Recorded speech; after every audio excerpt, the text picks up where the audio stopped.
Hello everyone, welcome to Sanmarga classes. ಕಲ್ಲಿದ್ದಲು ಮತ್ತು petroleum ಪಾಠದ 32ನೇ ಪ್ರಶ್ನೆ.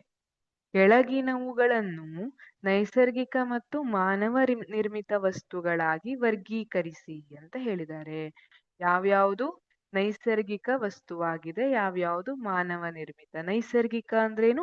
ನಿಸರ್ಗದಲ್ಲಿ ಅದಾಗದೆ ನಮಗೆ ಸಿಗುವಂತದ್ದು. ಮಾನವ ನಿರ್ಮಿತ ಅಂದ್ರೆ ಅದು ನಿಸರ್ಗದಲ್ಲಿ ತಾನಾಗೆ ಸೃಷ್ಟಿ ಆಗ್ಲಿಲ್ಲ. ಮಾನವರು ಕಾರ್ಖಾನೆಗಳಲ್ಲಿರಬಹುದು ಅಥವಾ ಬೇರೆ ಬೇರೆ ಪ್ರೊಸೆಸ್ ಇಂದ ಇರಬಹುದು, ಅದನ್ನ ತಯಾರು ಮಾಡಿದ್ರು. ಈಗ ನಾವು ನೈಸರ್ಗಿಕ ಮತ್ತೆ ಮಾನವ ನಿರ್ಮಿತ ವಸ್ತುಗಳಾಗಿ ವಿಂಗಡಿಸಬೇಕು. ಯಾವ್ಯಾವ್ದನ್ನ ಕೊಟ್ಟಿದ್ದಾರೆ? ನೀರು, ಗಾಜು, ಹತ್ತಿ, ನೈಲಾನ್, ಗ್ರಾಫೈಟ್, ಪಾಲಿಸ್ಟರ್. ಈ 6 ವಸ್ತುಗಳನ್ನ ಕೊಟ್ಟಿದ್ದಾರೆ. ನೋಡೋಣ. ನೈಸರ್ಗಿಕ ವಸ್ತುಗಳು. ನೀರು, ಹೌದಾ? ನೀರು ನೈಸರ್ಗಿಕವಾಗಿ ಸಿಗ್ತದಾ?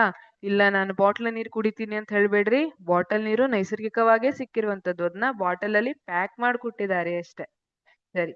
ಹತ್ತಿ, ಹತ್ತಿ ಕೂಡ ನೈಸರ್ಗಿಕವಾಗಿಯೇ ಸಿಗುವಂತದ್ದು ಅಲ್ವಾ? ಹತ್ತಿಯನ್ನ ಬೆಳೆಯಾಗಿ ಬೆಳಿತಾರೆ, ಅದು ನೈಸರ್ಗಿಕವಾಗಿ ಸಿಗುವಂತದ್ದು.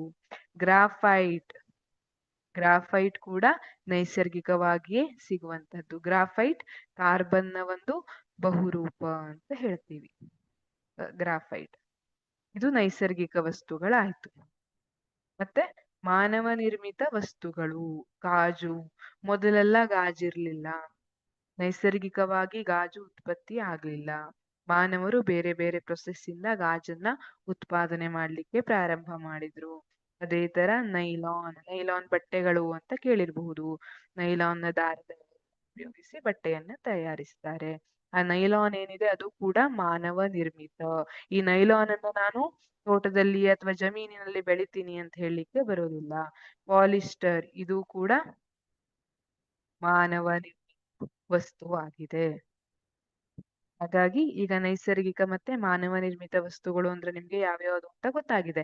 ನೈಸರ್ಗಿಕ ಅಂದ್ರೆ ಯಾವ್ದು ನಿಸರ್ಗದಲ್ಲಿ ನಮ್ಗೆ ಸಿಗಬೇಕು, ಅದು ನೈಸರ್ಗಿಕ. ಮಾನವ ನಿರ್ಮಿತ ಅಂದ್ರೆ ನಿಸರ್ಗದಲ್ಲಿ ನಾವು ಅದನ್ನ ಬೆಳಿಲಿಕ್ಕಾಗುದಿಲ್ಲ ಅಥವಾ ನಮ್ಗೆ ಅದು ಡೈರೆಕ್ಟ್ ಆಗಿ ಸಿಗೋದಿಲ್ಲ, ನಾವು ಅದನ್ನ ತಯಾರು ಮಾಡ್ಬೇಕಲ್ಲ, ಅದನ್ನ ಮಾನವ ನಿರ್ಮಿತ ವಸ್ತುಗಳು ಅಂತ. Thank you.